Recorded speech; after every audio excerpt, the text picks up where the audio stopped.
సరే వీళ్ళందరూ మీరు చూస్తే ఎంత పెద్ద పెద్ద హీరోయిన్స్ మధ్యలో నేను కూడా ఉన్నానంటే అది ఓన్లీ నా టాలెంట్ ఒకటే కాదు, దేవుడి బ్లెస్సింగ్స్ కూడా. నేను కూడా అంటే ఏంటి అసలు వాళ్ళకి వచ్చిన కన్నా మంచి మాస్టర్ పీస్ హిట్లు మీకు వచ్చాయి. అదే ఒక మిస్టర్ పెళ్ళం కానీ ఒక శుభలగ్నం మంచి క్యారెక్టర్స్ చేశాను నేను. స్టార్డమ్ అనేది పక్కన పెడితే పెద్ద పెద్ద స్టార్స్ నేను చేయకపోయి ఉండొచ్చు, బట్ మంచి మంచి డైరెక్టర్స్ పెద్ద పెద్ద స్టార్ డైరెక్టర్స్తో చేశాను. అవును, అంటే బాపు గారు పేరు చెప్తేనే తెలియని ఎవరు ఉంటారు. బాపు గారి సినిమానా, పైగా ఆయన సినిమాల్లో హీరోయిన్స్ బాగా అవును ఫ్రేముల్లాగా గీసి మరి అందంగా చూపిస్తారు. అందరు లేని వాళ్ళు కూడా అందంగా చూపిస్తారు ఆయన, అది ఆయన అన్నమాట. అలాగే కె విశ్వనాథ్ గారు, కె రాఘవేంద్రరావు గారు, దాసనారాయణరావు గారు, కృష్ణారెడ్డి గారు, ఇలాంటి వాళ్ళు డైరెక్టర్స్ అంతా చేసే అవకాశం, మంచి మంచి క్యారెక్టర్స్ చేసే క్యారెక్టర్లు మంచి పడినాయి. అది నా గాడ్ గ్రేస్. అదే ఇందాక ఇప్పుడు మీరు ఇంతమంది హీరోయిన్ లిస్ట్లో మీకు బాగా క్లోజ్ ఫ్రెండ్స్ అని చెప్పుకునే వాళ్ళు ఎవరండి? నాకు ఎందుకంటే మీకు ఆ ఫ్రెండ్షిప్ అన్న యాంగిల్ చాలా తక్కువ.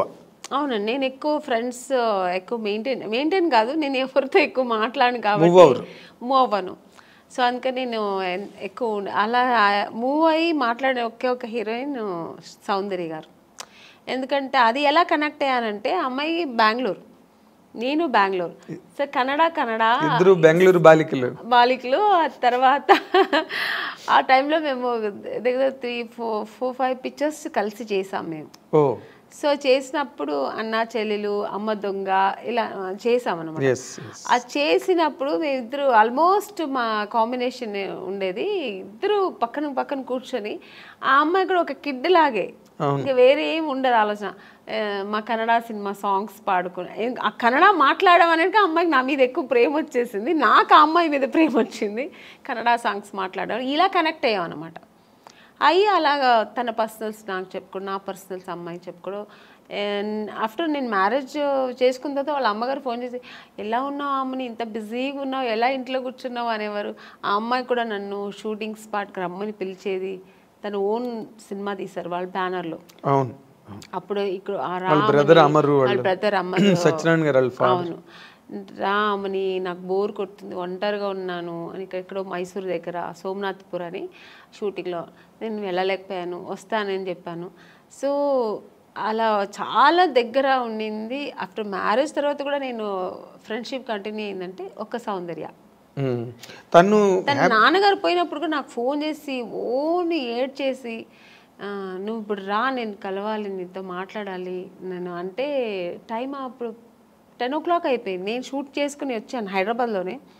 తను ప్రశాంత్ కుటీర్లో ఉంది, నేను హోటల్లో ఉన్నాను.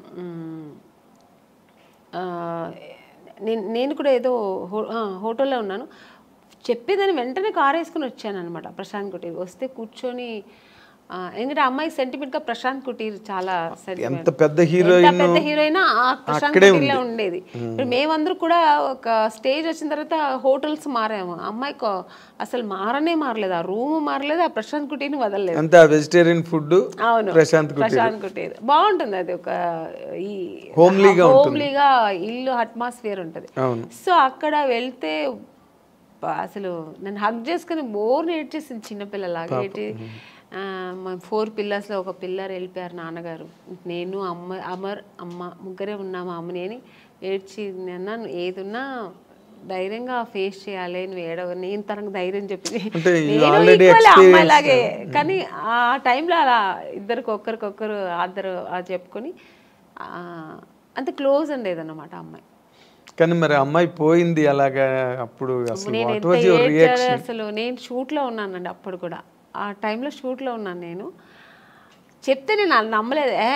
సౌందర్యాన్ని వేరే ఎవరైనా చెప్తున్నారు, సౌందర్య ఎలా పోతుందండి, ఎందుకు పోతుంది అన్నాను. అసలు నమ్మలేదు నేను. అసలు ఇలా కెమెరా పెట్టి ఇలా సౌందర్య గారు పోయారంటే ఇంక నాకు పక్కన మనుషులు ఉన్నారని ఏడ్చేసానండి. ఎవరి దగ్గర ఉందో ఆ క్లిప్పింగ్స్ తెలియదు, కానీ చూసారంటే చాలా ఘోరంగా ఉంటుంది. చిన్న పిల్లలాగా ఏడ్చేసాను నేను. నాకు మాటలు రావట్లేదు, నాకు ఒక షాక్ లాగా అయిందనమాట. ఆ అమ్మాయి పోవడం ఏంటి అసలు.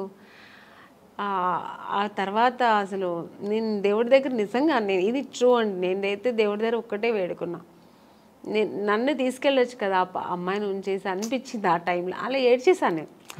సో చాలా మంచి అమ్మాయి కూడా, అమ్మాయి ఒక మంచి అమ్మాయి, పర్సనల్గా అన్ని విషయాల్లో చాలా మంచి అమ్మాయి. ఆ టైంలో అలా ఫీల్ అయ్యాను అనమాట. ఇప్పుడు అమ్మాయిని తలుచుకున్న రోజు ఉండదు నాకు. ఎప్పుడైనా సినిమాలు వస్తే, తన సినిమాలు చూస్తుంటే ఏడుపు వచ్చేస్తుంటుంది.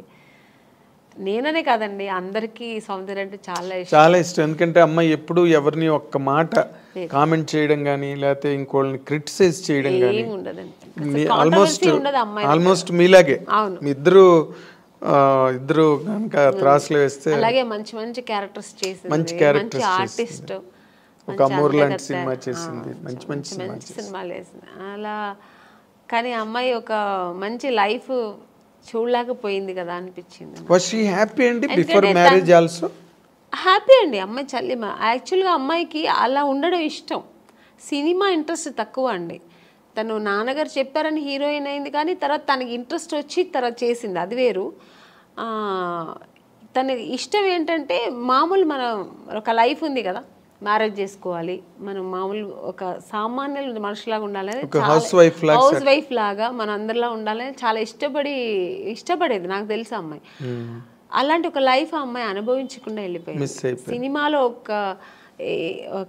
అంత ఎదిగిన అమ్మాయి ఒక పర్సనల్ లైఫ్ అనుభవించకుండా వెళ్ళిపోయింది అనేది తలుచుకుంటే చాలా బాగా. అదే జగపతి బాబుని చేసుకుంటుందని ఒక టైంలో లేదండి, అసలు ఆ జగపతి బాబు గారికి ఆ థాట్ లేదు. ఆయనకు ఆల్రెడీ మ్యారేజ్ అయ్యి పిల్లలు ఉన్నారు. ఆయన అలా లేదు. జగపతి బాబు గారికి సౌందర్య అంటే రెస్పెక్ట్, అట్ ఎ టైం ఆయనకు చాలా ఇష్టం కూడా అమ్మాయి అంటే. ఆర్టిస్ట్గా మంచి ఆర్టిస్ట్, వాళ్ళు బ్యానర్లో చాలా చేసిన సినిమా 2-3 సినిమాలు ఏదో చేసింది అనుకో. సో అంతే తప్ప అలాంటివి లేదు. సౌందర్యకైతే అసలు ఆ థాటే లేదండి, అస్సలు లేదు. మీకు ఆ థాట్ ఉంటే ఆ అమ్మాయి, ఎందుకంటే వాళ్ళ అన్నగారు చెప్పిన అమ్మాయి అబ్బాయిని పెళ్లి చేసుకుంటుంది. వాళ్ళ అన్నగారు చెప్పారని ఆ అమ్మాయి చేసుకుంది. వాళ్ళ అన్నగారు చెప్పి ఏ మాట, నాన్నగారు ఉన్నంత వరకు నాన్నగారు మాట వినేది. చిన్నపిల్లలాగే అండి వాళ్ళ ఇంట్లో. నెక్స్ట్ అమ్మకి కూతురులాగే ఉండేది తప్ప చెల్లెలాగా ఉండేది కాదు. అమ్మరు ఏం చెప్తే అది వినేది.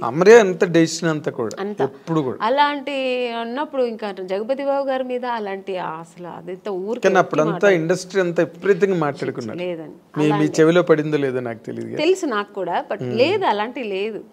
ఆ అమ్మాయికి లేదు, జగపతి బాబు గారికి కూడా లేదు అలాంటి. ఆయన అసలు అందరితో బాగా క్లోజ్ గా మాట్లాడతారు. అలాగే ఆ అమ్మాయితో కూడా ఉండేవారు అనమాట.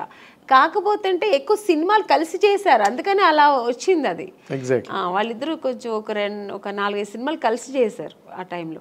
అవును. తర్వాత ఇప్పుడు క్వైట్ కాంట్రాస్ట్ రోజా గారు.